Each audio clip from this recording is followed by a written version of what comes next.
Bonjour à tous, petites bouquineuses et petites bouquineurs, et bienvenue sur ma chaîne. Je me présente, je m'appelle Anaïs et je me lance sur Booktube.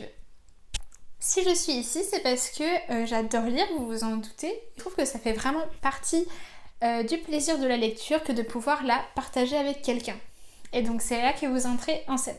Le but de cette chaîne, c'est de venir partager avec vous mes coups de cœur, mes déceptions, mes interrogations sur un livre, mes envies de lecture, mes updates, mes hauls, évidemment, parce que comme tout bon lecteur qui se respecte, j'ai du mal à entrer dans une librairie et à en ressortir les mains vides. Vu que nous ne nous connaissons pas encore, je vous propose de faire un petit jeu, un petit exercice donc qui consiste à faire mon portrait chinois avec 10 livres.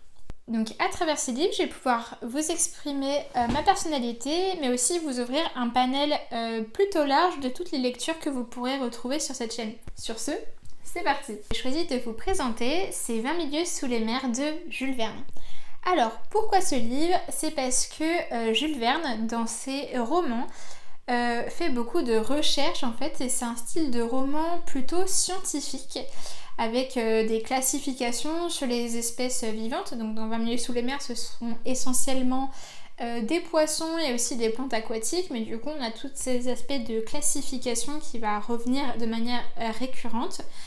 Un côté assez scientifique, un petit peu romancé évidemment pour que ce soit digeste.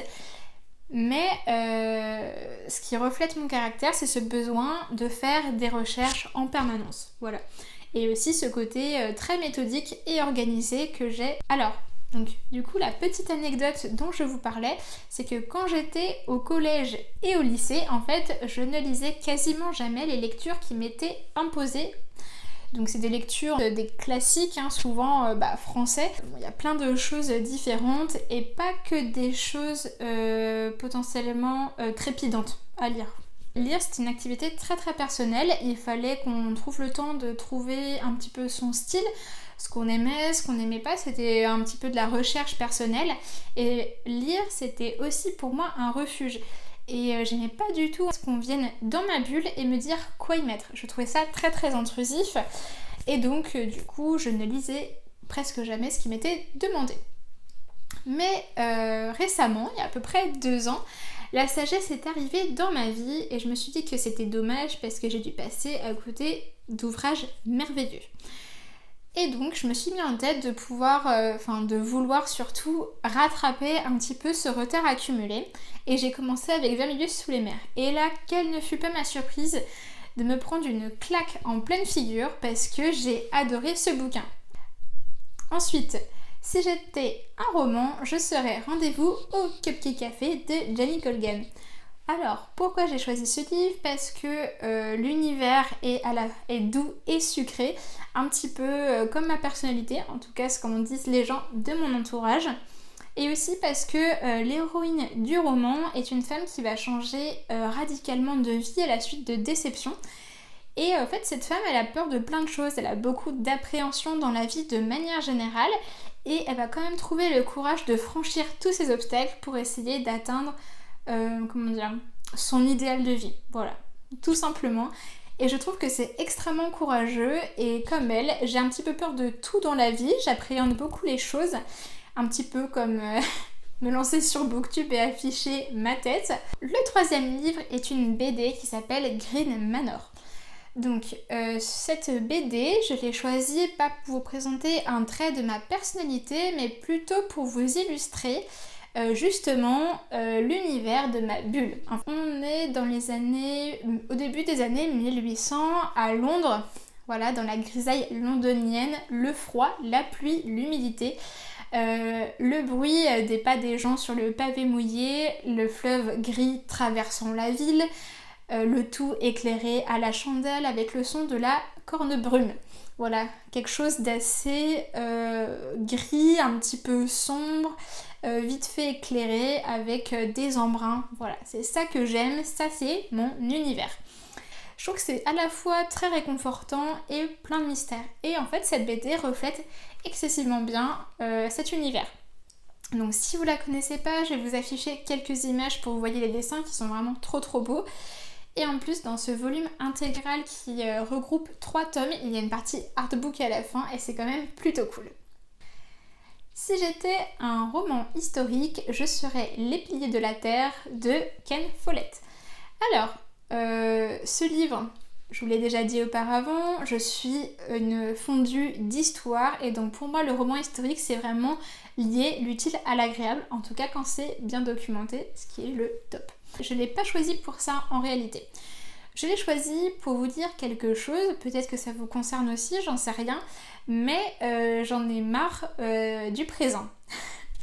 Alors dit comme ça c'est un petit peu bizarre, mais je vais vous expliquer. En fait, je trouve que tous les jours, on a une avalanche de nouvelles dans les JT ou sur les divers réseaux sociaux, les divers journaux, qui est phénoménale. J'arrive à saturation. Les scandales politiques, les guerres, la crise du coronavirus, que sais-je, les catastrophes naturelles, enfin toutes ces choses-là en fait, c'est important qu'on soit informé, ça c'est indéniable, et pas être centré sur nous. Mais on répète les mêmes informations en boucle et finalement je trouve que ça nous met dans une espèce de... Enfin comment dire, avec un espèce de casque autour très angoissant et j'ai besoin de m'en évader. J'ai rien trouvé de mieux que de me mettre dans un roman historique, donc de partir à une époque et encore mieux si c'est dans un autre pays, mais quelque chose d'assez lointain et c'est pour ça que je préfère les romans historiques. Comme ça, je me coupe un petit peu de ça, je peux m'évader et puis m'imaginer dans un autre univers et je trouve que c'est vraiment super relaxant. Donc si j'étais un livre jeunesse, je serais Harry Potter à l'école des sorciers de J.K. Rowling. Alors ce livre, je l'ai choisi parce que j'ai encore une âme d'enfant qui est très présente. Au-delà de mon côté j'aime les dinosaures, j'achète des figurines de dinosaures un petit peu réalistes parce que j'adore ça, voilà. Harry Potter, quand il découvre qu'il est un sorcier et que Hagrid l'amène au château de Poudlard ou sur le chemin de traverse pour acheter ses fournitures scolaires, il est vraiment émerveillé de tout. C'est comme si il découvre un monde pour la première fois, mais il a envie de tout voir, de tout connaître. Il a les yeux ouverts super grands avec des étincelles dans le regard, un œil qui pétille et c'est aussi un petit peu mon cas, je m'émerveille pour tout très facilement et c'est quelque chose que j'apprécie beaucoup chez moi. Ça y est, nous sommes enfin arrivés au bout de la vidéo. Avec ça, vous avez un petit peu une vue d'ensemble des livres que je pourrais vous présenter sur cette chaîne et aussi quelques aspects de ma personnalité. Évidemment, j'ai mis les plus reluisants. Vous en doutez bien. J'espère vraiment que cette première vidéo vous aura plu. En tout cas, je vous remercie de l'avoir regardée. C'est vraiment très sympathique de votre part. N'hésitez pas à vous abonner et aussi à écrire en commentaire votre propre portrait chinois. Je serais trop contente de pouvoir les lire et d'apprendre à mieux vous connaître. Je pense qu'on se retrouvera bientôt pour une deuxième vidéo avec mon haul de la rentrée. J'en fais toujours un en septembre et l'heure est venue. Donc j'ai hâte de pouvoir vous le filmer et vous le présenter. Sur ce, je vous laisse et à bientôt!